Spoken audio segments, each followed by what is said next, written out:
Well, look, it has been the privilege of my life to be the MP for Derry.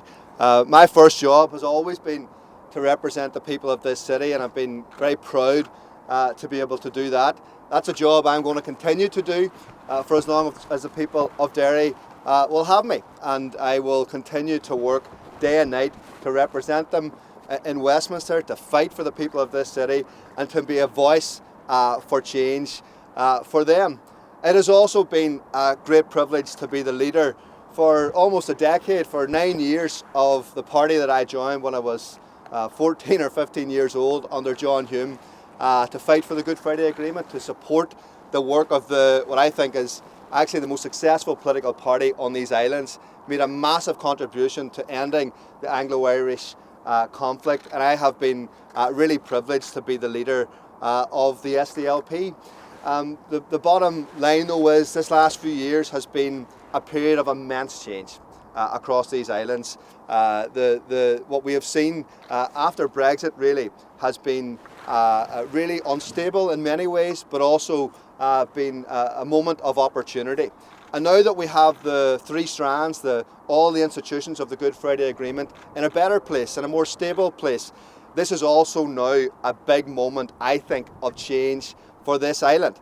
And I, for one, want to give my full commitment to leading in that space. I want to be a voice for leading for change, to develop a new Ireland, to make the case for change across this island. And I need to be able to have the space to do that, the time to do that.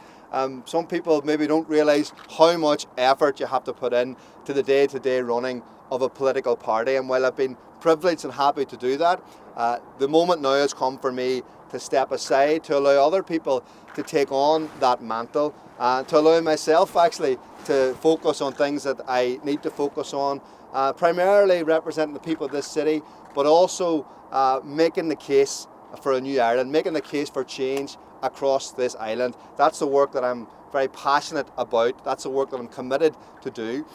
So today I have told the party chairman that I will be resigning as leader of the SDLP at the upcoming party conference. Well, look, first of all, this is absolutely my decision. I've taken time to make that decision. I've spoken to others about it.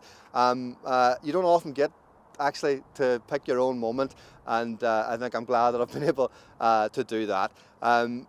Look, you can play different roles in politics. I have been a party activist first and foremost. I'm committed to the principles of the SDLP, but almost more importantly to the cause of delivering a new Ireland. And it just is an awful lot of work over 9 years to have to deal with all of the day-to-day issues of running a political party. And I feel kind of much freer now to be able to go and do that work that is the work of this generation.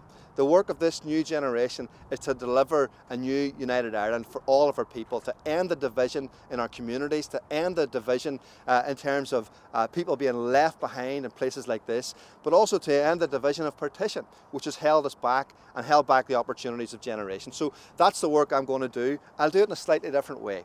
But I will be very committed and actually have more time to get on with that work. I was first elected as a councillor in Derry when I was 22 years old.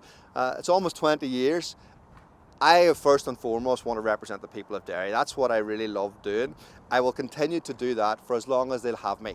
And I think I've been a strong advocate and champion for them in Westminster. I want to keep doing that. I am not envisaging at all stepping away from that role. In fact, I'll have more time for that role, and I actually can't wait to get stuck in.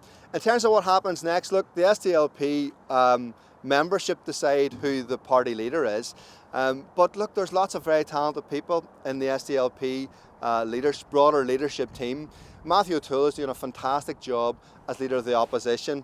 I've worked with Hanna for a long time. We've been friends for many, many years, come up through the party together. We've worked so closely together in Westminster.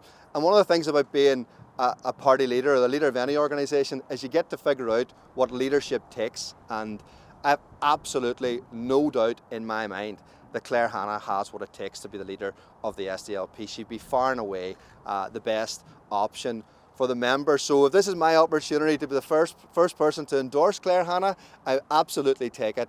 And I hope that it's up to Claire, but I hope she puts her name forward, and I hope the party endorse her.